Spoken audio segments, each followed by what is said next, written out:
we're going to look at these discs, and each one of these discs represents 1/10. 1/10. Or 1/10.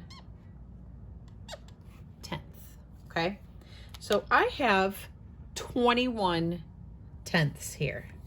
21 tenths. 1, 2, 3, 4, 5, 6, 7, 8, 9, 10, 11, 12, 13, 14, 15, 16, 17, 18, 19, 20, and 21. So I have 21 tenths.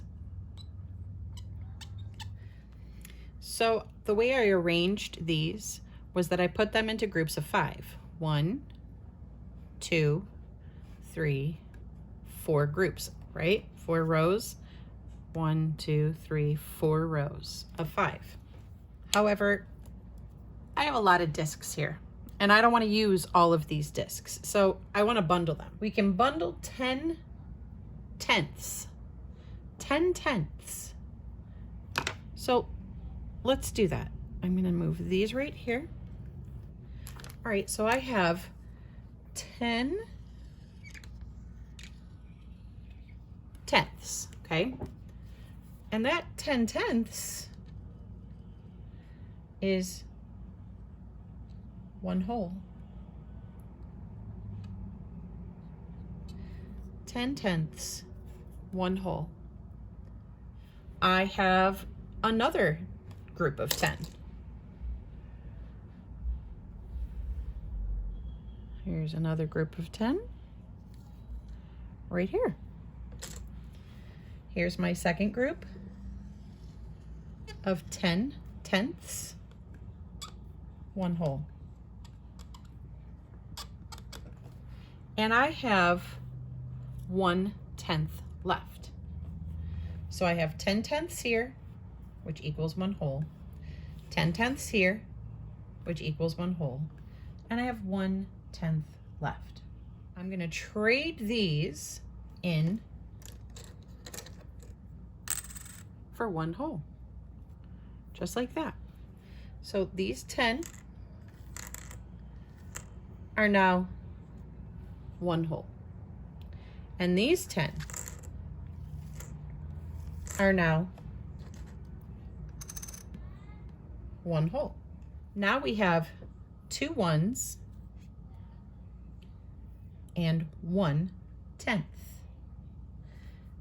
If I want to write that as a decimal, I've got 2 ones and 1/10. It would look just like that. What I really want you to notice is that we had 21 tenths, right? And we ended up, after we bundled, having 2 and 1/10. We had 2 ones and 1/10. But if I took this decimal away, I have 21, right? Same as up here, 21 tenths. 2.1, 2 ones and 1/10. I want you to think, I would say this, 2 and 1/10. So if I were to look at this 21 tenths,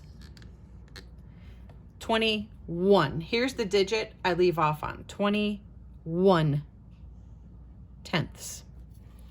If I look at my place value chart, I've got tenths, ones, and 10. I would want to fill it in so that this digit that I end on, 21, the digit most to the right, is in the tenths space, because that's what I have, 21 tenths. So 1, 2, bring down my decimal, and we have 2.1. So you've got to think about, okay, well, 21, this 1 needs to be in the 10th spot. So everything else you'll fill in going this way. Let's look at another example using 17 discs. So now I have 17 tenths, 5, 10, 15, 16, 17. I'm going to bundle a group of 10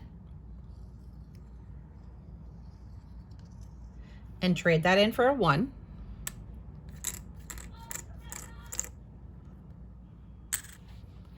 But I don't have 10 more to bundle. 1, 2, 3, 4, 5, 6, 7. I have 7 tenths left. And I have 1, 1. So 1, 1, and 7 tenths. So I would read this 1 and 7 tenths. But when I say 17 tenths, and again, looking at the place value chart, with tenths being here, ones, tens. So I've got tenths, ones, tens, 17. This is the digit that's at the end here, the 7.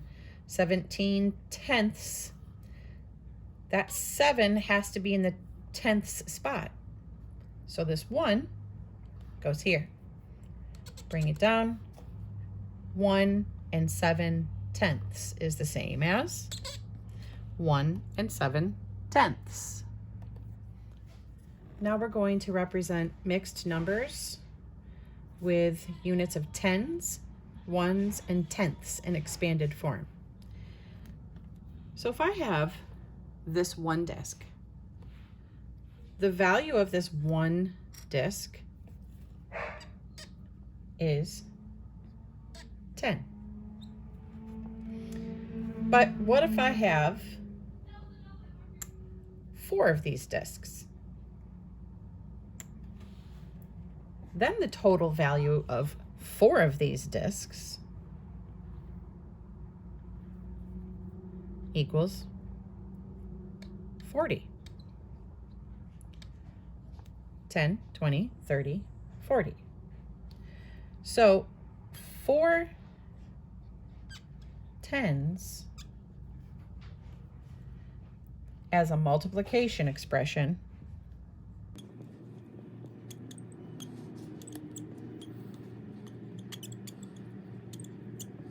is 4 groups